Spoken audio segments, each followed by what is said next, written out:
Welcome to the Support Report podcast, hosted by United Community Supports of Maryland. Here, we discuss any and all topics relating to adults with developmental disabilities as we strive to make support resources and other interesting topics more accessible to our community. In this episode of the Support Report, we will hear more about Madison Fields Farm. So welcome, Nancy and Maggie. If you don't mind just introducing yourselves and your titles with Madison Fields. Sure, yeah. So my name is Maggie Jackson, and I am the Equine Assisted Services Program Coordinator at Madison Fields. It's a long title, but it basically means that I help run our therapeutic riding program, and I am our head riding instructor. Awesome.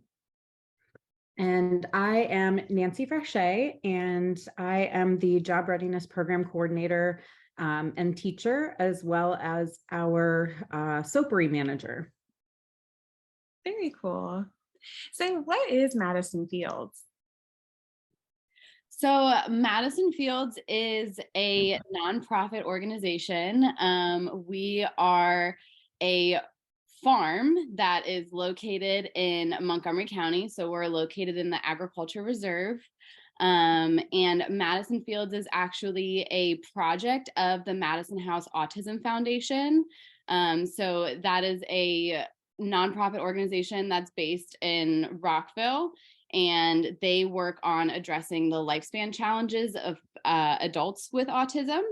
And our mission is to promote, model, and advocate for the full inclusion of adults with autism and their families in the life of our communities, and to expand choice and opportunity in housing, employment, and social participation. So Madison Fields is a project of the foundation, so we embody that mission and a lot more. So we offer therapeutic services such as equine assisted services, our job readiness program, agriculture education, and then our volunteer opportunities. So there's a lot that goes on the farm. Yeah, it sounds like it. That's awesome. And so where exactly are you guys located? We are in Dickerson, Maryland. It is kind of right on the cusp of Montgomery and Frederick County, about 10 minutes from Poolesville, 45 or so minutes from DC. So we serve individuals typically from Frederick County and Montgomery County, but we have a few that come from DC, Virginia. Just kind of depends on how far you're willing to drive. Yeah, absolutely. And can you give some more information about your job readiness program? Yeah, so our job readiness program started the summer of 2014 as a pilot with 8 individuals, and it has since grown. We've served over 50 participants in that time, and about 30, I think it was 41% of them have gone on to part-time or full-time employment in their communities, not necessarily on a farm, but somewhere in their communities. We are a person-centered work experience program that for individuals who are 21 years old plus. The oldest individual I've had is 46. So we don't discriminate against age, anyone can come. And the ultimate goal is to prepare these individuals for competitive employment. And again, not necessarily on a farm. We do everything from working directly with the animals, feeding them, cleaning up after them. We do landscaping on the farm and basic farm maintenance. And we also run our fully functional micro business. We have a soapery that we make soap, label soap, and sell soap at markets. Each participant in the program has their own goals that we work on throughout their time, and those goals kind of grow as the individual grows and learns new tasks.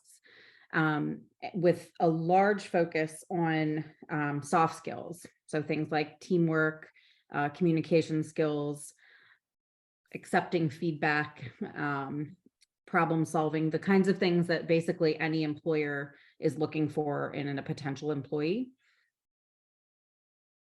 Wow, that sounds like a really awesome program. It's a lot of fun. We have a good time. Right now we have 10 enrolled participants, and that's about at our capacity. Each individual comes with their own staff person, although I do have a few who come 2 or 3 students with one staff, which is fine. We kind of gauge that in an intake process. So it's great. We have a lot of fun. Nice. And then Maggie, can you give me a little bit more information about your equine assisted activities and therapies? Absolutely. Yeah. So within our equine assisted services program, we have a lot of different things that we offer. Our main program that I run is our therapeutic riding program. And right now we're serving around 15 participants that come in a week, and they take private and semi-private therapeutic riding lessons. So all of our therapeutic riding lessons are riding skill based. So they get to come in the barn and learn how to ride in a supportive and inclusive environment. And then we also have our equine assisted learning program, which serves around 2 groups a month. And then we also have private lessons that we offer within that program because it works on the unmounted horsemanship skills.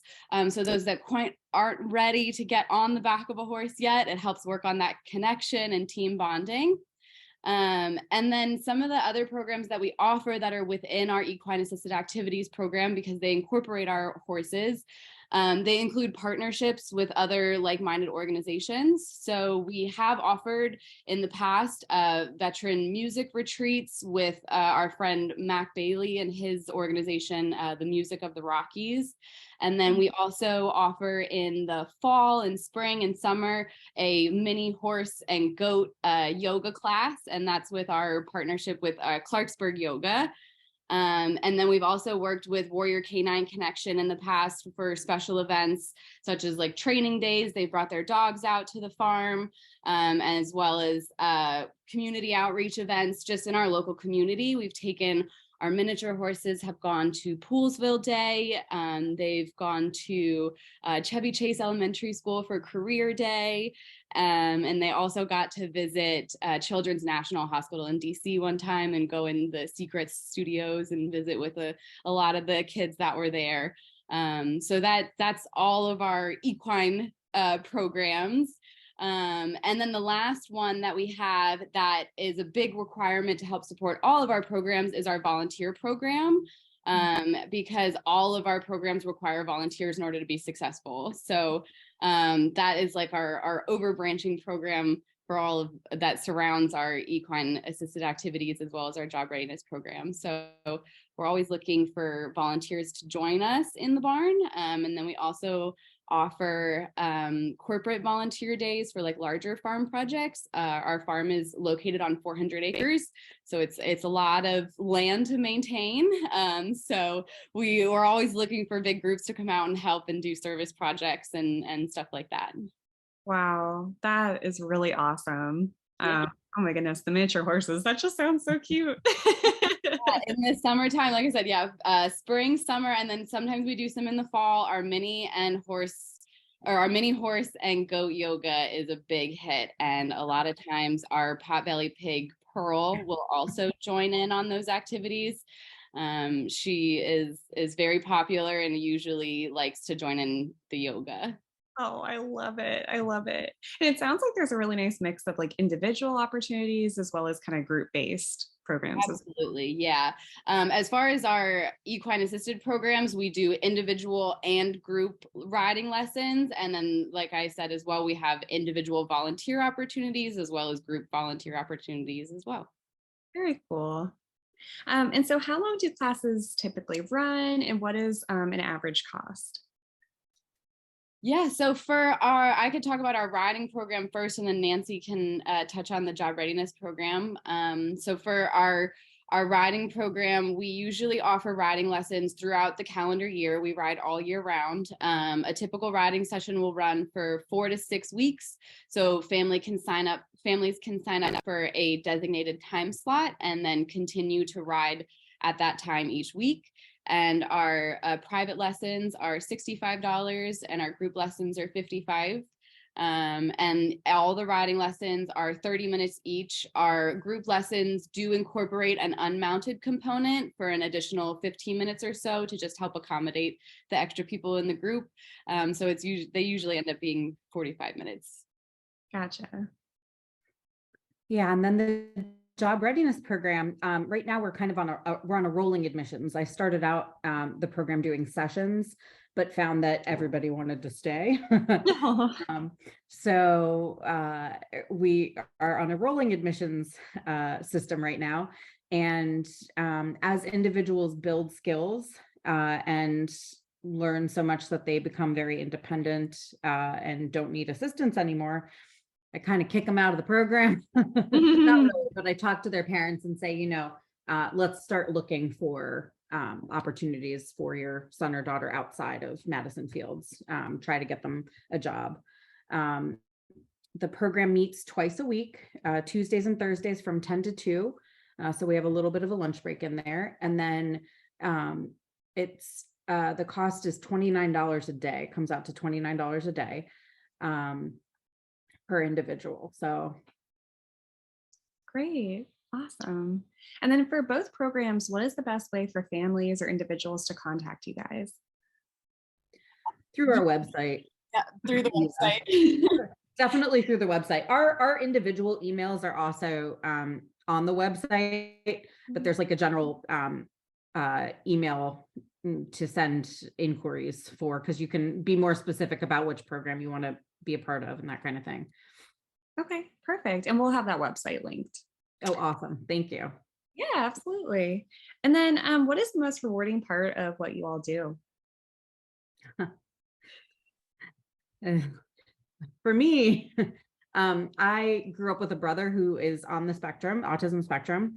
And I think one of the hardest things for him after he graduated from school was finding social opportunities outside of the home.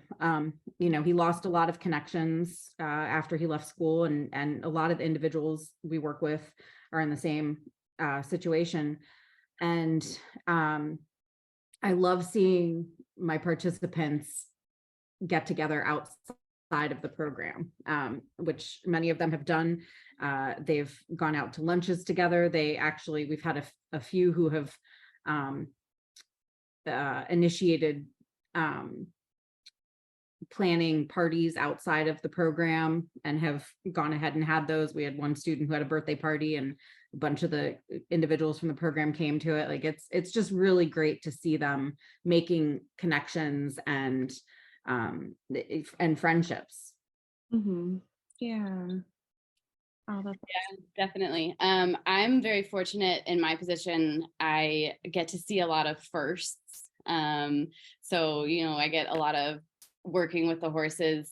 Some people have either never been around a large animal, or the horses themselves just have such a healing aspect on humans. A lot of times in the work that we do on the back of the horse, we'll get a first word, or, of someone who is a little bit more sensory defensive will get a first touch. So a lot of those things, when you just see the growth, the leaps and bounds that the participants can make with the horses, it's always very, very rewarding. Horses always had like a very healing impact on my life too, growing up. So I love being able to just share their power with everyone every day. It's very, very rewarding. I love that. Oh, well, Nancy and Maggie, thank you both so much for your time. We really appreciate it. Thank you, Rebecca. Thank you so much. Thank you for having us. Thanks again for listening to the Support Report podcast. Tune in next month for a new episode.